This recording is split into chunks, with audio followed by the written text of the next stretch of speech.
The Michael Hatfield RE/MAX team presents Real Estate and More. Bay Area real estate is different than in all of America. And why? What's up with home buyers? What's on sellers' minds? How is the market? And much, much more. Now, here's your host, Michael Hatfield. Welcome to our show, and thanks for tuning in. We have an incredibly interesting show today, and not many people are as well qualified to speak on the subject as our guest today. He's a return guest, a very good friend of ours. He is 37-year Fire Battalion Chief on the Peninsula, a man who's currently in charge of 9 stations and 40 firefighter personnel. And Chief Novelli comes from a family of service to the community. Joe continues to give back to the community through serving as the co-founder of the Future Fire Leaders Organization. And welcome back, Battalion Chief Joe Novelli. Thanks, Michael. Great to be back with you. Oh, it is. Hey, it's been a while since we've talked. It was the 9/11 show. You were on talking about the services that our local fire departments provided to help assist with the 9/11 2001 event in New York City. So it's been a little while since we've been talking, but it's always a pleasure to see you and talk about such things. But today we have a very interesting topic that I can't wait to get to. So it's good to speak with you again. Yeah, excited to be back here with you and share some things. Absolutely. Well, let's go with talking about your background, what you been doing for a number of years, and I know how many years, Long time. And what you do now, what your actual focus is, and we'll take it from there. Yeah, so as mentioned, I'm the youngest of 5 in a family that's been very involved in community service, as you've mentioned. So I first got involved with the fire service back in 1985, and that was my mom's suggestion after raising 4 other kids and kind of seeing our strengths and weaknesses.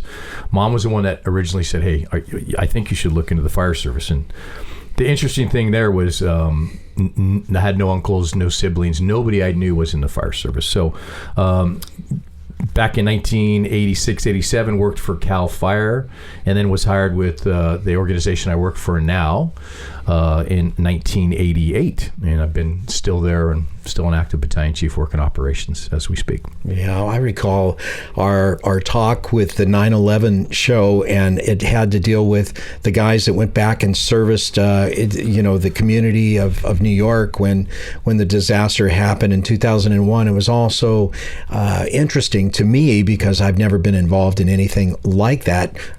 Pilots don't get involved in that kind of a stuff, and that's what I was doing back at the time, so to speak. But you've always been very helpful with coming forward with information that our listeners may be interested in. And, today's subject is something that everybody should be interested in.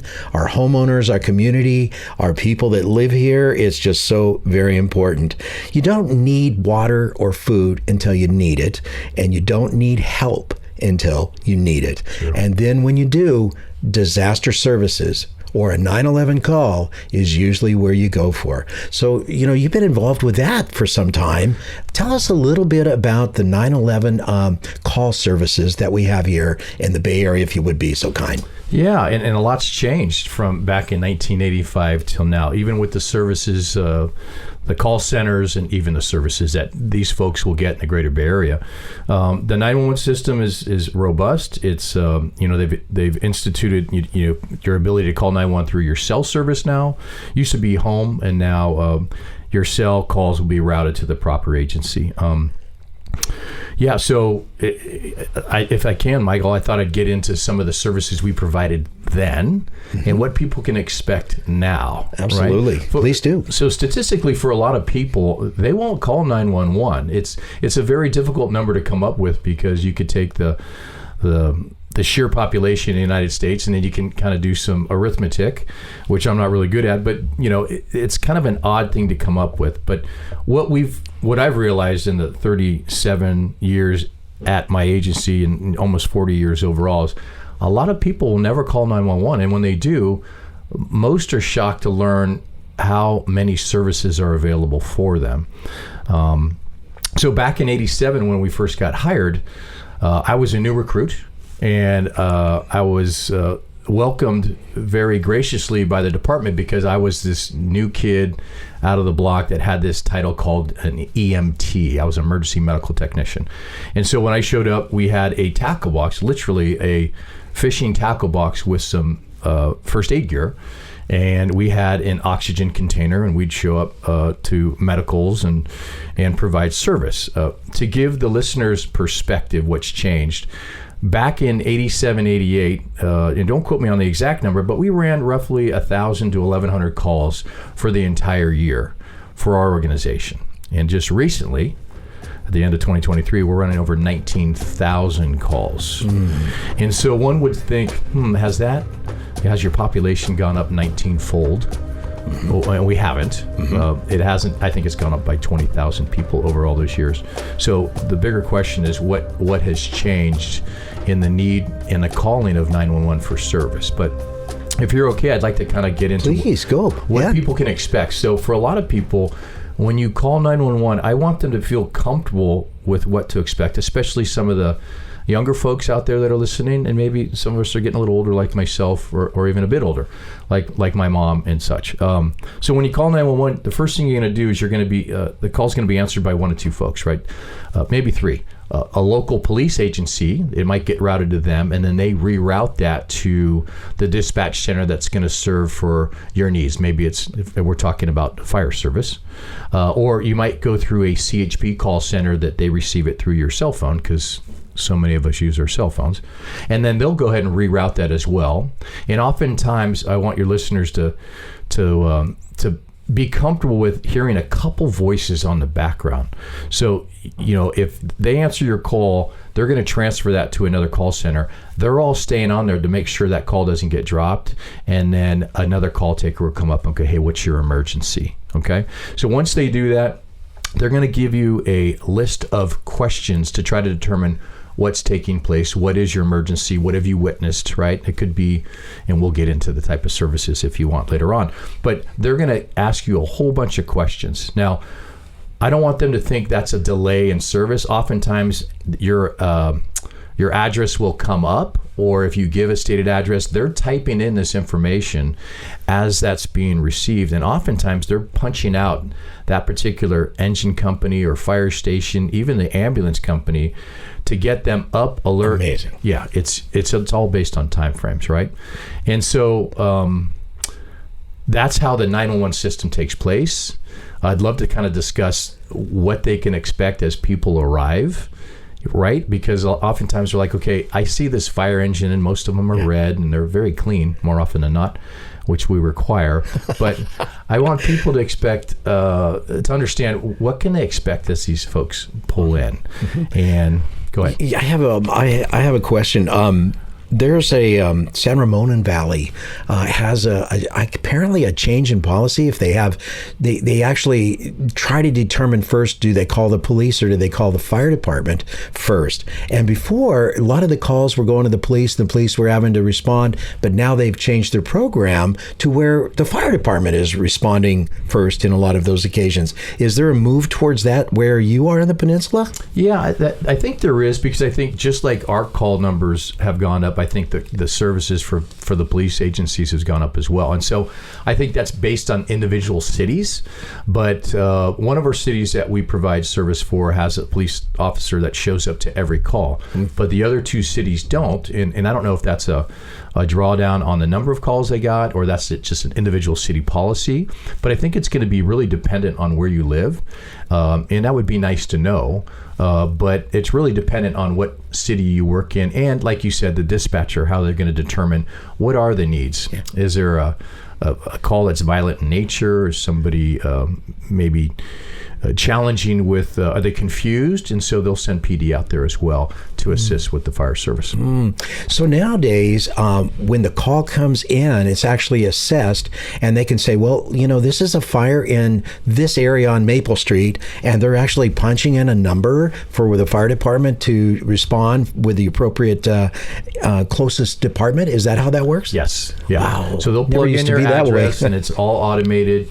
They'll even do what's called a type code. So if it's a particular fire or a vehicle accident or medical, it'll come up with who's responsible to respond, and then it's all automated to go ahead and hit that dispatch system. It alerts us whether we're on the air, driving around doing inspections, or in quarters.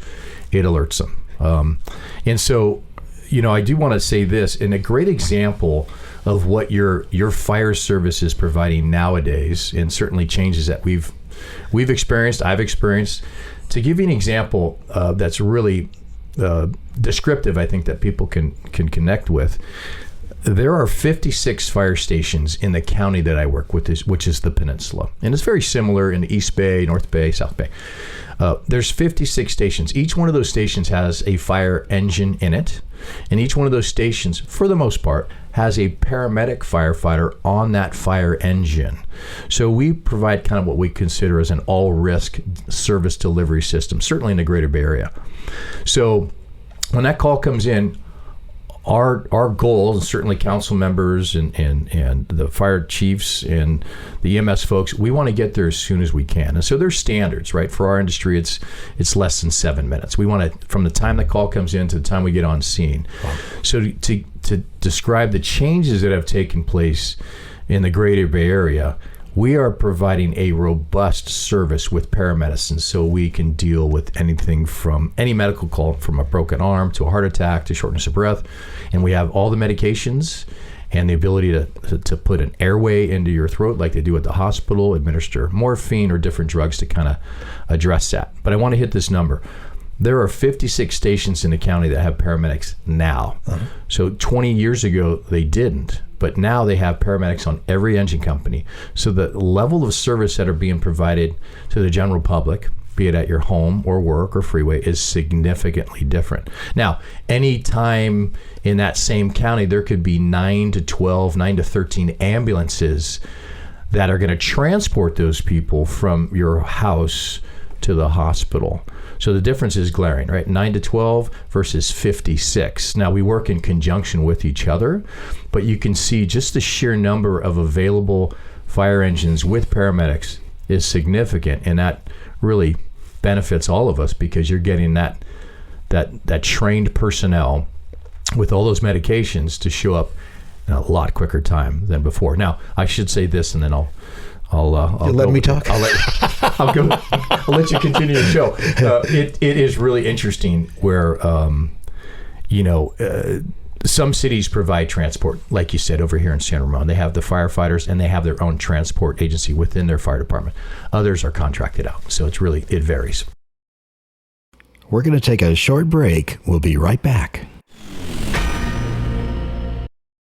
Michael, why choose an experienced agent? Complex issues arise in a home buy or sell. Your agent guides you through issues in multiple offer situations, first-time home buyer needs, problems with inspections, financing, and escrow. Experienced agents sort and then solve problems. Do agents work differently now than in prior years? Buyers used to go to an office, thumb through a book, see pictures, then decide which homes to see. Nowadays, buyers identify properties themselves online so today's agent can focus on more critical priorities. How do you help clients, Michael? We work with investment properties, multiple offers, first-time home buyers, sellers, 1031 tax exchanges, and relocations. Experience is pivotal. Call 925-322-7775 now to schedule an appointment or complimentary home analysis. Call the Michael Hatfield RE/MAX team at 925-322-7775 or go to michaelhatfieldhomes.com.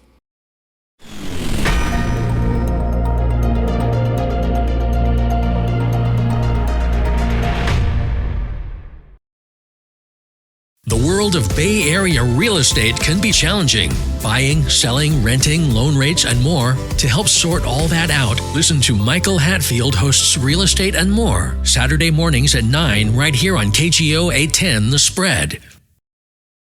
Now, back to our show. I understand.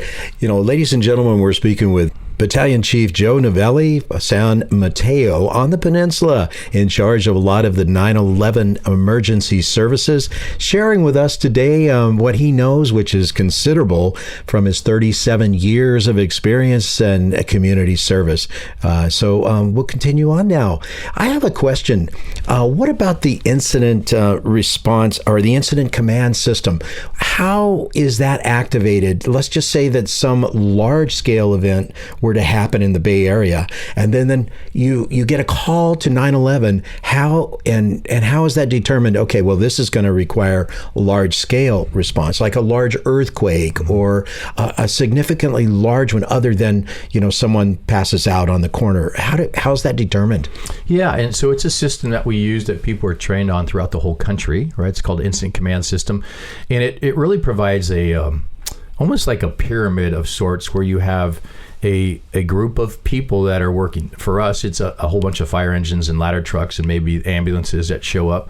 And then at the top of that is the incident commander. And depending on the size of the call and depending on the availability of battalion chiefs like me that work in operations that are there 48 hours, 2 days on, 4 days off, and those shifts vary around the Bay Area as well. But depending on who shows up, somebody establishes themselves as the commander or incident command, and then everything kind of goes through them. The updates, what we're seeing, if you're saying like it's an earthquake and there's a significant building fire, there will be an incident commander that's pulling more resources in, and then starts to kind of distribute and call for additional things, additional ambulances. I need a crane. I need 6 more fire engines. An earthquake's not the best example because, that's going to be damage throughout the whole community. I hope not too much, but a significant fire, wildland fire, a specific flood of sorts where it's isolated to a part of the city or town.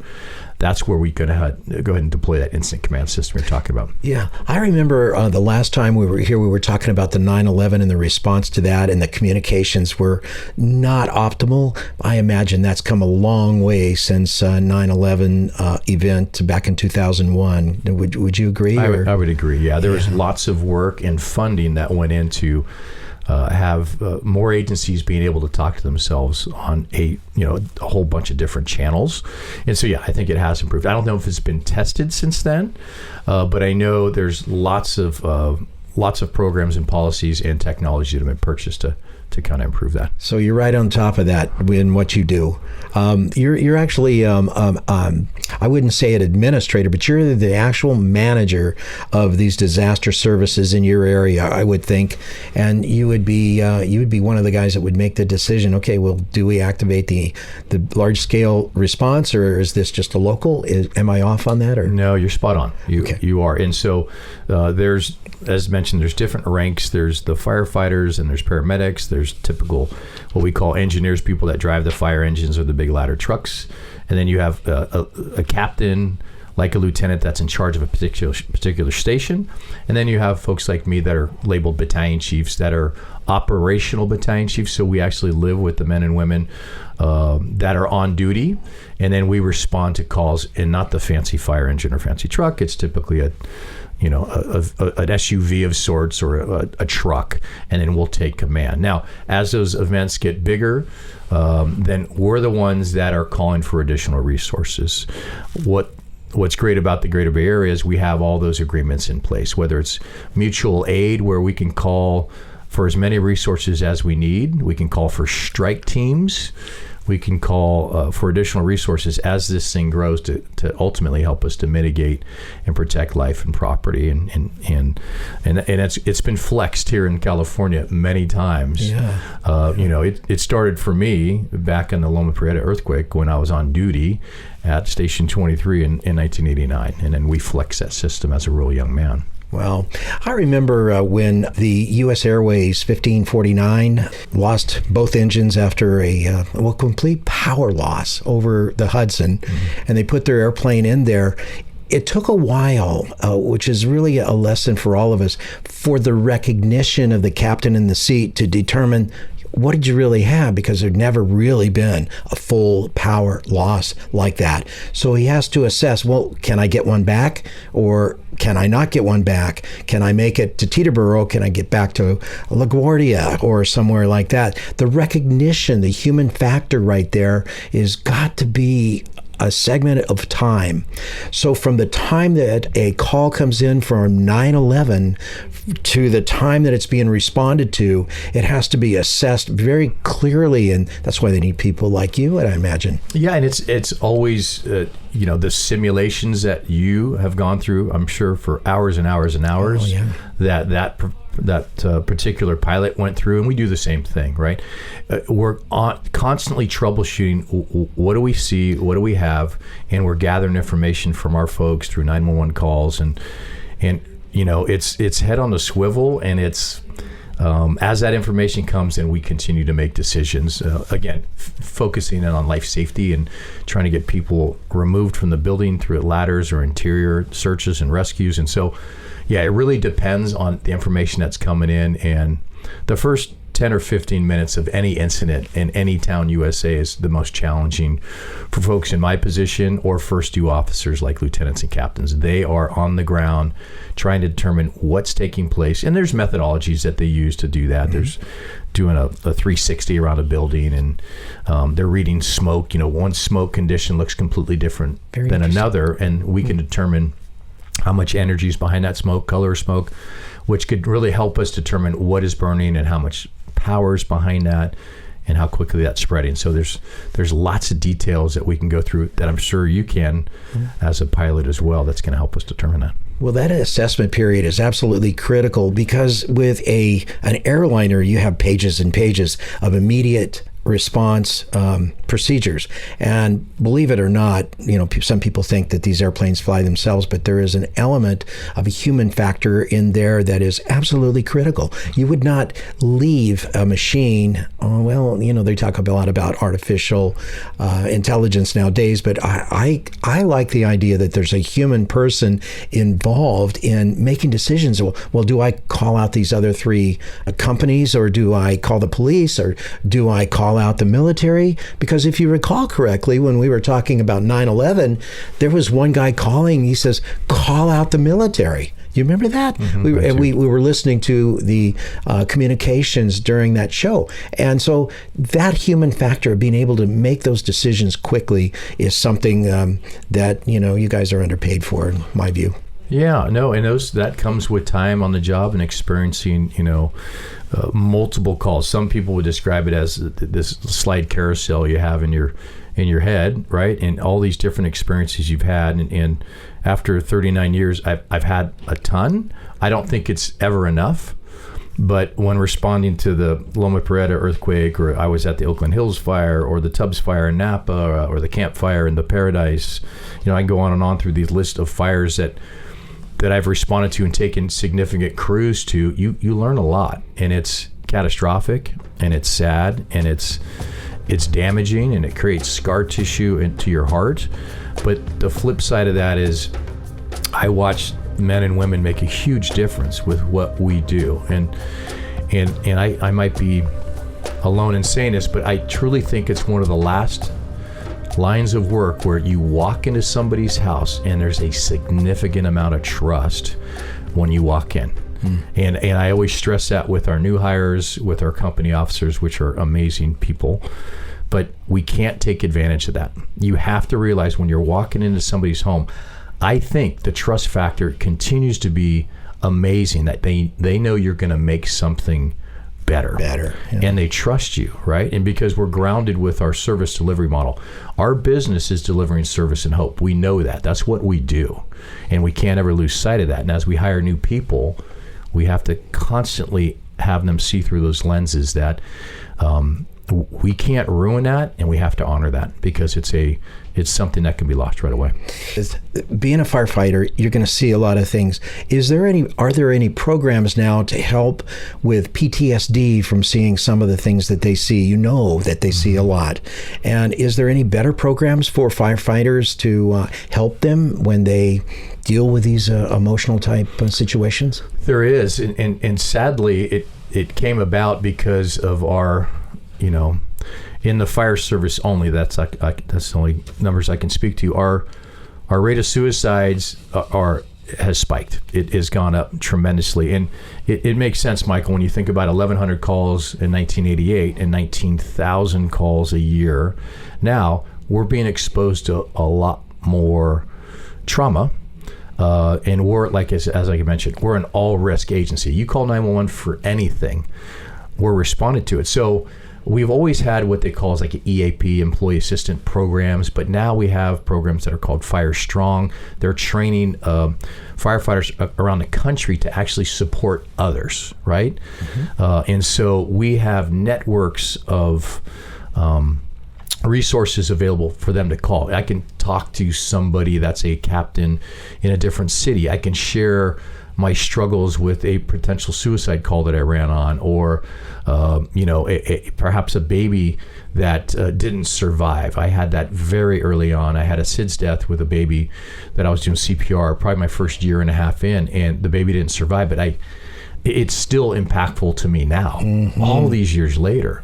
And it's interesting I still can't recall a certain section, a moment in time when I was running out with the baby into the ambulance and I was still doing CPR all the way to the hospital. I can't recall running out. I don't. And so taking advantage of these services should no longer be considered weak or not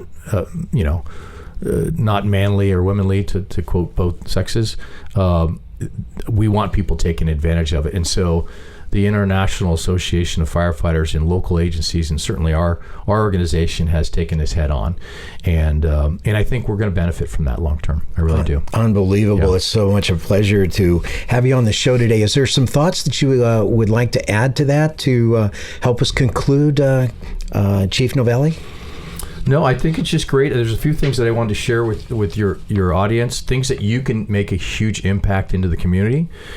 First and foremost, get on whatever internet site that you prefer and pull up what's called an automatic external defibrillator. Look at an AED. There's probably a 3-minute video. On airplanes too. Mm-hmm. And you can have your kids in junior high all the way up to your mom. Look at how an AED works, because that is a piece of equipment that you're going to find at parks, on airplanes, in airports, malls. They're everywhere, in restaurants, and it can make a significant difference in somebody's life. And so it's an easy skill to learn. So that's the first thing I tell you to do. Second thing is continue to try to get CPR trained. And the last thing I would tell them to do is check your smoke detectors, because the impact with a new battery in your smoke detector is massive. It could save your family's life, and we've seen where people have taken them out and it doesn't go well. So please take on those 3 challenges over the next couple of months so you can make a huge impact to your community. All very good things to know. And boy, we're so grateful that you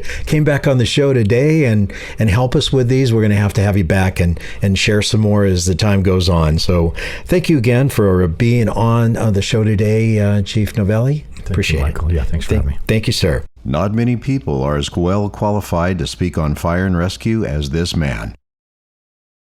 It's time for a short break. You've been listening to Real Estate and More. Interesting people, important topics, and we do talk real estate. Listen to archived Real Estate and More shows at michaelhatfieldhomes.com/radio. We'll be right back with our next special guest. Stay tuned.